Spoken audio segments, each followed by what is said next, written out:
Hi guys, welcome to our channel Mahir Shaikh. నేను మీ Sumayya. ముందుగా మన ఛానల్ని సబ్స్క్రైబ్ చేసుకోండి, పక్కనే బెల్ ఐకాన్ కూడా ఉంటుంది, యాక్టివేట్ చేసి పెట్టుకోండి.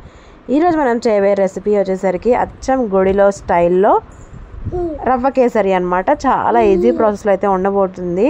చుట్టాలు ఎవరైనా వచ్చినప్పుడు క్షణాల్లో అయిపోయే వంట ఏదైనా ఉంది అంటే ఏదైనా స్వీట్, అదే ఇదన్నమాట. చాలా ఈజీ ప్రాసెస్. ఇంట్లో కాచిన నేనైతే తీసుకొని కడాయిలో అయితే వేసుకున్నాను. అది కరిగేలోపు మనము ఇంకొక పొయ్యి మీద ఒక గ్లాసుకి 3 గ్లాసెస్ ఆఫ్ వాటర్ అయితే తీసుకోవాలి. 3 గ్లాసుల వాటర్ని ఇలా అయితే బాయిల్ చేసుకోవడానికి పెట్టేసుకుంటున్నాను. ఒకవైపు జీడిపప్పును కూడా ఫ్రై చేసుకుంటున్నాను. ఎప్పుడైనా సరే కిస్మిస్ జీడిపప్పుతో పాటు కలిపి వేయొద్దు. జీడిపప్పు ఫ్రై అయిపోయిన తర్వాత ఇంకా తీస్తాము, ఒక 2 నిమిషాల్లో బయటికి తీసేస్తాము అనగా అప్పుడు కిస్మిస్ని అయితే యాడ్ చేసుకోవాలి. ప్రీవియస్ వీడియోస్లో కూడా చాలాసార్లే చెప్పాను నేను. లేకపోతే అవి కిస్మిస్ అనేది త్వరగా ఫ్రై అయిపోయి మాడిపోయే అవకాశం ఉంటుందన్నమాట. అస్సలు స్కిప్ చేయకుండా చివరిదాకా అయితే చూడండి. ఫస్ట్ టైం మన ఛానల్ చూస్తున్నట్లయితే సబ్స్క్రైబ్ చేసుకోండి. ఇంకేమన్నా డౌట్స్ ఉంటే కామెంట్ బాక్స్లో మెన్షన్ చేసేయండి. మన షార్ట్స్లో సిరీస్ అయితే నడుస్తుంది కదా, లైఫ్ లెసన్ పార్ట్స్ అయితే నడుస్తున్నాయి. ప్రజెంట్ 6th ఎపిసోడ్ అయితే నడుస్తుంది. సో మిస్ అవ్వకుండా ఖచ్చితంగా చూసేయండి. ఇప్పుడు మనం జీడిపప్పుని కూడా ఫ్రై చేసుకొని పక్కన తీసి పెట్టుకున్న తర్వాత అదే నెయ్యిలో ఒకేసారి అయితే వేసుకోవాలన్నమాట. నెయ్యి అదే నెయ్యిలో 1 కప్పు వరకు, 1 గ్లాస్ అయితే తీసుకున్నాను మెజర్మెంట్కి. 1 గ్లాస్ వరకు సూజీ రవ్వ, అంటే మరీ చిరోటి సూజీ కాదు, మామూలు సూజీ రవ్వ. మీకు తెలిసే ఉంటుంది, బొంబాయి రవ్వ అని కూడా అంటారు దీన్ని. లో ఫ్లేమ్ మీద పెట్టుకుని బాగా ఫ్రై అయ్యేదాకా ఫ్రై చేసుకోవాలన్నమాట. అస్సలు కలుపుతూనే ఉండాలి, లేకపోతే మాడిపోయే అవకాశం అయితే ఉంటుంది. ఇలా ఫ్రై చేసుకుంటూ ఉన్నప్పుడు మనకు వాటర్ అయితే బాయిలింగ్ అయితే వచ్చేస్తాయి. ఇంతలోపు మనము పంచదార, కలర్ అవన్నీ కూడా రెడీ చేసేసుకోవాలన్నమాట. కలర్ వచ్చేసరికి ఆప్షనే, మీకు కావాలంటే వేసుకోవచ్చు, లేకపోతే లేదు.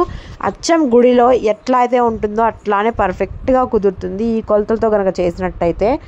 ఇప్పుడు ఇందులో మనము రవ్వను ఫ్రై చేసుకున్న తర్వాత బాగా మసులుతున్న నీళ్ళని తీసుకొచ్చి ఈ రవ్వలో అయితే వేసేసుకోవాలన్నమాట. ఇట్లా మసులుతున్న నీళ్ళు వేసుకున్నట్టయితే రవ్వలో స్మూతీ టెక్స్చర్ అయితే వస్తుంది. కేసరి అనేది పర్ఫెక్ట్గా అయితే కుదురుతుంది. ఉండలు లేకుండా వెంటనే కలిపేసుకోవాలి. ఒక చేత్తో నీళ్ళు వేసుకుంటే ఇంకో చేత్తో అయితే కలిపేసుకోవాలన్నమాట. అచ్చం ఉప్మాలానే ఉంటుంది, కానీ ఉప్మా కాదు, కానీ కొంచెం డిఫరెన్స్తో చేస్తామన్నమాట. ఇది ఇట్లాగా కొంచెం దగ్గర పడేదాకా కలుపుకుంటూనే ఉండాలి. అస్సలు ఉండ కట్టకుండా కలుపుకుంటూనే ఉండాలి. ఈ విధంగా కుక్ అయ్యి బాగా దగ్గర పడేదాకా అయితే కుక్ చేసుకోవాలి. మెజర్మెంట్కి సేమ్ 1 గ్లాస్ అయితే యూజ్ చేశాను.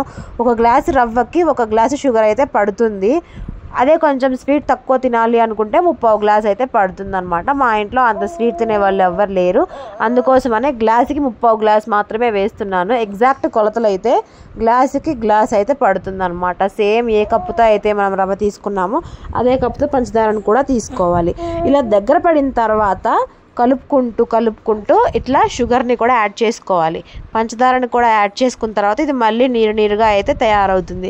మళ్ళీ గట్టి పడేంత వరకు అయితే కుక్ చేసుకోవాలి. అప్పుడే స్మూత్ టెక్స్చర్ అయితే వస్తుంది. మసలుతున్న నీళ్ళు వేస్తున్నాం కాబట్టి, ఆల్రెడీ బాయిల్ చేసిన నీళ్ళే వేసాం కాబట్టి స్మూత్ టెక్స్చర్ అయితే వస్తుంది. ఇందులోనే మనము యాలకుల పొడి ఉంటే యాలకుల పొడి వేసుకోండి. యాలకుల పొడి నా దగ్గర లేదు, అందుకోసమే యాలకులు పగలగొట్టేసి వేసాను. మేము చేసే మిస్టేక్స్ ఏంటి అంటే, ఎప్పుడైనా స్వీట్ చేసేటప్పుడు కొంచెం సాల్ట్ని కూడా యాడ్ చేసుకోవాలి. అప్పుడే స్వీట్నెస్ అనేది బాగుంటుంది, లేకపోతే అదొక రకమైన స్వీట్నెస్ వస్తుందన్నమాట. నేను వాటర్లోనే వేద్దాం అనుకున్నా, కానీ మర్చిపోయా. అందుకోసమని ఇట్లాగా కలర్ ఎట్లానో వేస్తాను కదా, ఆ కలర్లో సాల్ట్ని కూడా యాడ్ చేసి కరగబెట్టేసి వేసేసాను అనమాట. ఈ కలర్ వచ్చేసరికి ఆప్షనల్ మాత్రమే. కొంచెం ఏదైనా రెడ్ కలర్ కానీ, ఆరెంజ్ కలర్ కానీ, ఎల్లో కలర్ కానీ వేసుకున్నట్టయితే అప్పుడు ఇంక పర్ఫెక్ట్గా కేసరి స్టైల్ అయితే వచ్చేస్తుంది అనమాట చూడ్డానికి. ఇలా మొత్తం అయిపోయిన తర్వాత పైనుంచి కొంచెం నెయ్యిని కూడా యాడ్ చేసుకుంటున్నాను. రవ్వ మనం ఆల్రెడీ నెయ్యిలోనే వేపాము, కానీ పైనుంచి ఇట్లా నెయ్యిని వేసుకున్నట్టయితే ఇంకొంచెం టెక్స్చర్ అనేది బాగా వస్తుంది అనమాట. టేస్ట్ కూడా బాగుంటుంది. సో ఏ రెసిపీ అయినా చేయడం ఒక ఎత్తు అయితే, దాన్ని డెకరేటివ్గా చేయడం ఇంకొక ఎత్తు అనమాట. ఇప్పుడు ఏం చేస్తున్నా అంటే, నేను అచ్చులాగా వెయ్యబోతున్నా అనమాట. నేను మా ఇంట్లో క్యాజువల్గా చేసే స్వీట్ ఇది. మీరు కూడా ట్రై చేయండి, చాలా ఈజీ రెసిపీ అనమాట. ఇందులో పైనాపిల్ ఫ్లేవర్స్ కూడా యాడ్ చేసుకుంటూ ఉంటారు. ఇది నార్మల్గా ప్లెయిన్ రవ్వ కేసరి అనమాట.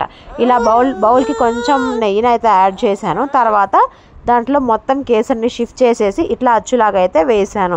ఇప్పుడు దీన్ని డెకరేటివ్గా అయితే పెట్టేద్దాము సర్వింగ్ లాగా. చూడండి, జీడిపప్పుని ఫ్రై చేసుకున్న జీడిపప్పుని ఇట్లా అయితే పెట్టేశాను. సో చూడ్డానికి ఏమవుతుంది అంటే ఇట్లా పెడితే పిల్లలు వెంటనే తినేస్తారు. అబ్బా ఎంత బాగుంది చూడ్డానికి అని అట్లా అనిపించిద్ది అనమాట. ఇది వచ్చేసరికి మా వారి కోసం స్పెషల్గా చేశాను. చాలా రోజుల నుంచి అడుగుతున్నారు, ఆయన కోసమే చేశాను అనమాట. సో తను ఇంకా ఎంజాయ్ చేస్తున్నారు బాగా. సో ఈ రెసిపీ మీకు నచ్చిందని అనుకుంటున్నాను. నచ్చితే కనుక ఒక లైక్ చేసి, షేర్ చేసి, కామెంట్ చేసేయండి. మరిన్ని ఇంట్రెస్టింగ్ వీడియోస్ కోసం ఛానల్ని సబ్స్క్రైబ్ చేసుకోండి. Thank you so much for watching guys. Don't forget to subscribe. ఈ వీడియో కనుక చూసినట్టయితే, మీరు కామెంట్ చేసినట్టయితే ఆ కామెంట్స్ని నేను రేపు వీడియోలో వాళ్ళ నేమ్స్తో సహా పిన్ చేస్తాను.